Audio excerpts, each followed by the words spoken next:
Am I the a-hole for leaving everything I own to my goddaughter instead of my daughter? I, 45 female, divorced my ex-husband when my daughter Kelly, 21 female, was around 12, after I caught him cheating for the second time.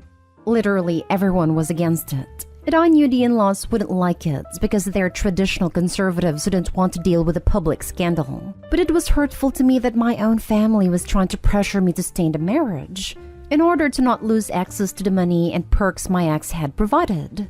Examples. While we were married, my ex helped my brother get a nice job with a high salary and nice benefits, paid off my sister's credit card debts, and bought my parents really lavish gifts.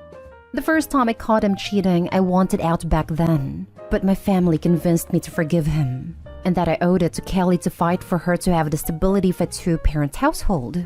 My daughter was only a few weeks old at a time, and I was in a very vulnerable state. So I agreed and felt so stupid when my ex did it again. But this time there wasn't a "you weren't performing your wifey duties since you got pregnant" excuse anymore. And this time I wasn't going to be deterred and continued with a divorce. In truth, I wanted to keep Kelly out of this as much as possible. But my in-laws and my own parents poisoned her against me by painting me as a hypocrite for telling her how important forgiveness is, but that I wasn't willing to forgive Daddy even when he was really sorry.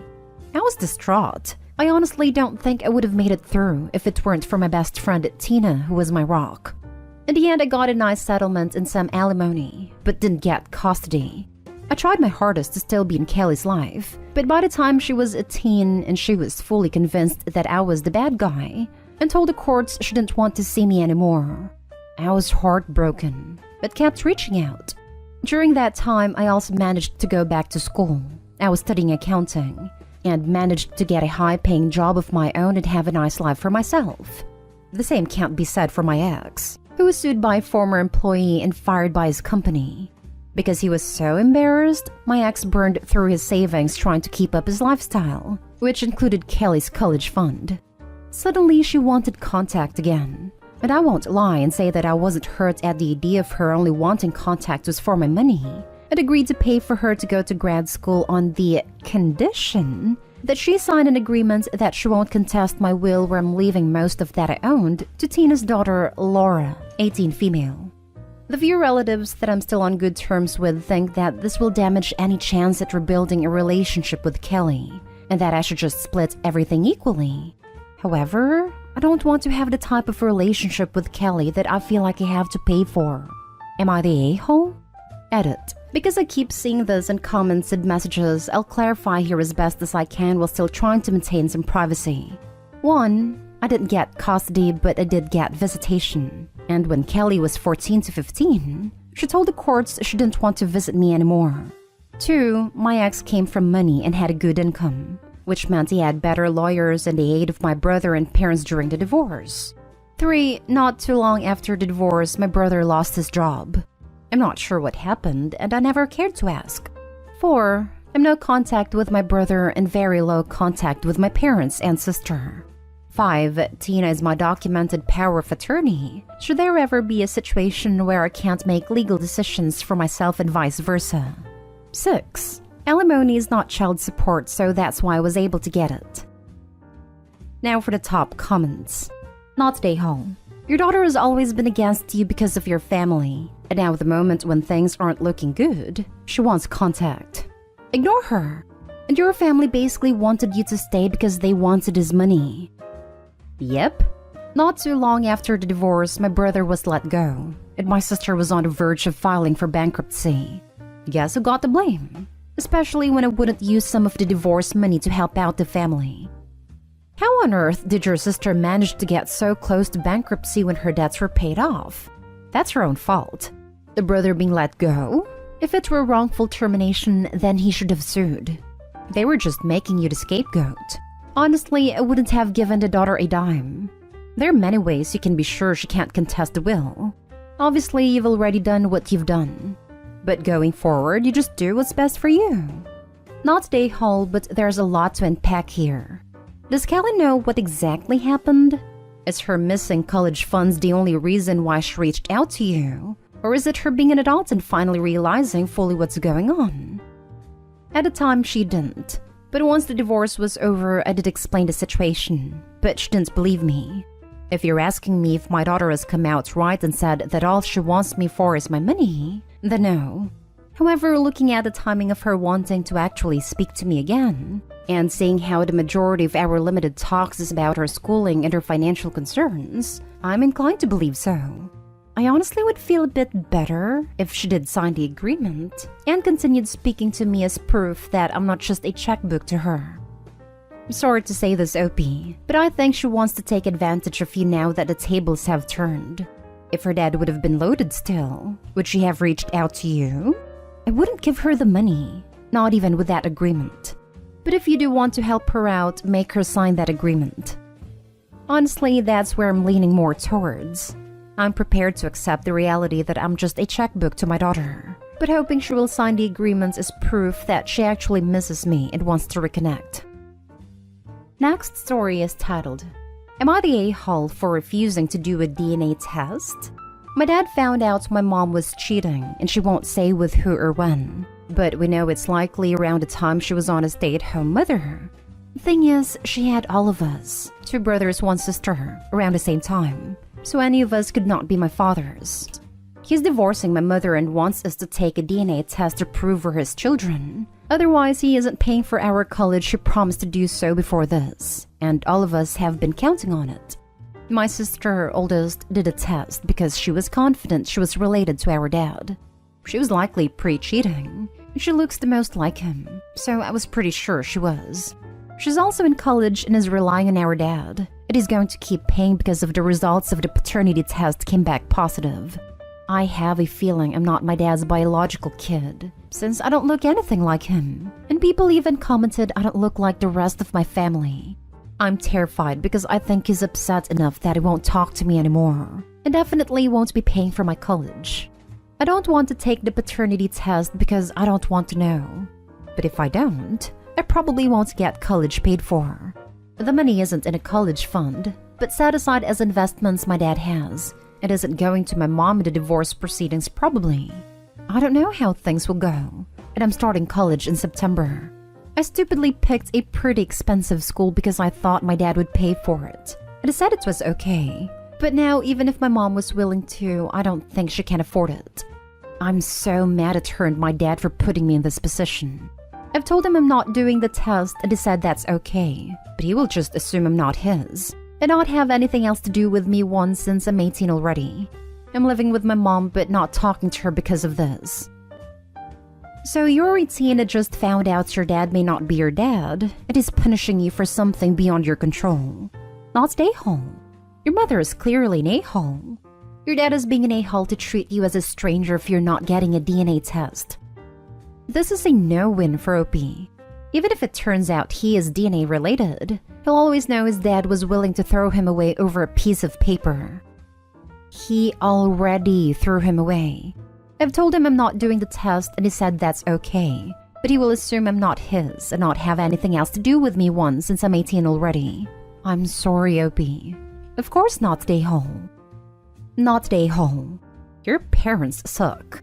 I would have the DNA test done personally just to find out. And if you aren't your dad's, try to figure out who your bi-dad is. It will help later down the line if your doctors ever have any hereditary health questions. You don't have to now for sure, but I eventually would once I came to terms with it. I am so sorry you are going through this. That is so awful to deal with as a 17 or 18-year-old kid. Go to the college you think will be best for your future. I funded my own college. My parents didn't pay a dime, and you can do it. It's harder, but you are capable. Was going to say exactly this. Take the test for yourself, Opie. It's info you may really need in the future. It is so unfair for your dad to do this. He still raised you for Pete's sake. He just sounds like he wants to hurt your mom through you kids. Oh, hun. Of course you're not an a-hole. But what are you gaining by not taking it? Is there anyone you can talk to? Your dad is being awful. I can't imagine being willing to walk away from my child. And you are his child, whatever a blood test says. My mom is trying to get me to not take it. I think because she knows I'm a result of her cheating. I think you should take it honestly. So long as there's a question mark, there will always be strain on things because of what your mom has done. Your best bet to salvage the relationship with your dad is to talk to him personally. Tell him that you're scared of what the outcome could be, and then take it with him. Even if you end up not being his, if he ever loved you at all, you may be able to move past it if he can recognize that it isn't your fault, only hers. Edit. After reading some of the comments, I've decided to do the test. I didn't want to out of fear, but now it's clear it doesn't really matter and it's better I know for sure. Next story. Am I the a-hole for saying my parents should have stopped having kids when they started realizing they're all autistic? So I'm 16 female, I'm the oldest of 8, and the youngest 6 have a combination of autism and oppositional defiance disorder. If you have ADHD, and 4 out of the 6 are nonverbal with high support needs, I'm expected to help out, and have pretty much been emotionally neglected since age 6, when my parents started popping out more kids. So, due to everyone's sensory issues and for the sake of routine, Christmas hasn't been done in our house since I was 8, and that includes for me. Birthdays aren't really done either, and my parents spend so much time trying to keep everyone under control, that myself and my normal brother 7 male miss out on just about everything.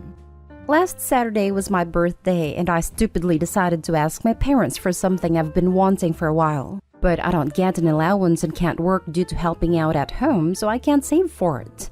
It's not expensive, but it is out of my price range. They said no, expectedly, and reminded me for routine's sake we don't do birthdays in this family. I said I know, but maybe we could keep it to the 3 of us and do something away from them for once. They said no, and that I need to tailor my life to suit theirs, unfortunately. I kind of snapped. It may be years of built-up resentment or because I was in a bad mood, but I said that I don't understand why they keep having kids just to make their neurotypical kids suffer more each time. They should have stopped after they had 2 diagnosed with autism. Neither parent is talking to me right now, and I'm starting to believe I was the a-hole and made an ableist remark. Am I the a-hole? Now for the comments. Oh, sweetie, you are not the a-hole. I have 2 siblings on the spectrum. My mom never made me responsible or made me make sacrifices for her other kids. She made things work for all of us to the best of her ability. Your parents need to seek outside help, not to expect their neurotypical children to accommodate and make sacrifices, essentially making you guys become third parents. I hope you have someone you can talk to, like another trusted family member or adult. Please reach out if you can. This is not even remotely okay. Honestly, it's cruel to take a childhood away like this. I feel for Opie. It's horrible what is being done to her, and hopefully she can get out of there quickly. Not stay home. Having 8 kids is a terrible idea in general. Also, you need to honestly have your own life. Your parents seem to be pushing responsibilities on you. Well, the kids are their responsibility, not yours. You should definitely try to find a job really soon. Agreed, but the parents need Opie to stay at home dependent on them as an unpaid caregiver, babysitter, and maid for them. They have no intention of letting her go ever, and have a life of her own. They have already told her so. I need to tailor my life to suit theirs, unfortunately. Not stay home. Your siblings are your parents' children to raise. If they need help, they should look into live-in help or long-term care facilities. I think a little rebellion is in order. Stop helping them raise your siblings and get a job. Save every penny and move out when you turn 18. Sorry you're dealt selfish parents, and an unfortunately difficult situation to grow up in. Now for the last story. Am I the a-hole for telling my sister-in-law to stop trying to guilt us by calling it a bonding experience every time she wants her kids involved in something? In general, my sister-in-law is fine. I don't love her, but she's generally not awful. She just thinks that everything should revolve around kids, and that everything that anyone does with her kids is a bonding experience, and those are all so important. If anyone in the family is doing anything, she wants the kids to be involved. Even if we want it to be just adults, she starts guilting us. There are some things that's totally appropriate for. Things like baking cookies? Sure, bring the kids. Building snowmen? Sure. Decorating for Christmas? Okay. But for example, when my husband, her brother, and I were going on a hiking trip, she kept asking us to take the girls, as it would introduce them to the outdoors and be a great bonding experience. We said no. This was our couple time, not family time. She got all stinky about it, and even tried to send them over with bags bagged in an attempt to guilt us into it. We mentioned over the holidays that we were going to be building a new addition to our home, and she immediately lit up and said how it would be a great bonding experience if we got the kids involved. Husband shot this down. It's something that he and I are working on together to make our home ours. Neither of us wants to have to watch kids with tools and hammers and nails, keep them on track, deal with the whining when they get bored, etc. She kept pushing about how maybe this would inspire her kids to take an interest in building or hands-on work, and it'll be a great bonding experience. I said, can you stop with the "it'll be a good bonding experience" every time you want to guilt someone into involving your kids? She got defensive and said that in a normal family, people would want to spend time with the kids. It wouldn't be seen as a burden. I said it's not a burden, but brought up our hiking trip as an example, and said that it was intended for me and my husband to just hike, fool around outdoors, maybe drink a little in the tent and relax. She got pissy and was like, well, look at you, having all the time in the world to hook up but no time to spend with your family. We do spend time with family. We do spend time with the kids. We have even endured the god-awful family vacation with the kids just to make everyone happy. But we don't have kids, and we don't want everything in our life to revolve around kids.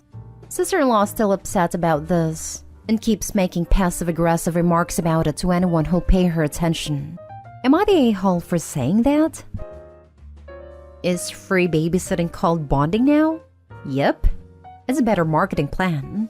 Family members, are more likely to agree to unwanted babysitting when they feel guilty about saying no. She's straight up trying to pawn the kids off every chance she gets. Her own argument doesn't make sense. I'll fix her sentence for Opie's argument's sake. In a normal family, a mother would want to spend time with her kids. They wouldn't be seen as a burden. Having the excuse for bonding is just her way of getting them out of her sight. Really sad. Not stay home. If you wanted kids around constantly, you'd have had your own. Seems like she's just looking to get some time away from her own kids by dumping them off on you, assuming she wasn't planning on hiking and helping with home renovations too. This was my thought exactly. She's trying to get free childcare. Not stay home. Your sister-in-law is upset because her plan to pawn her kids off on you isn't working. It's a super entitled attitude, and you're right. They aren't your kids and you don't need to revolve your life around them.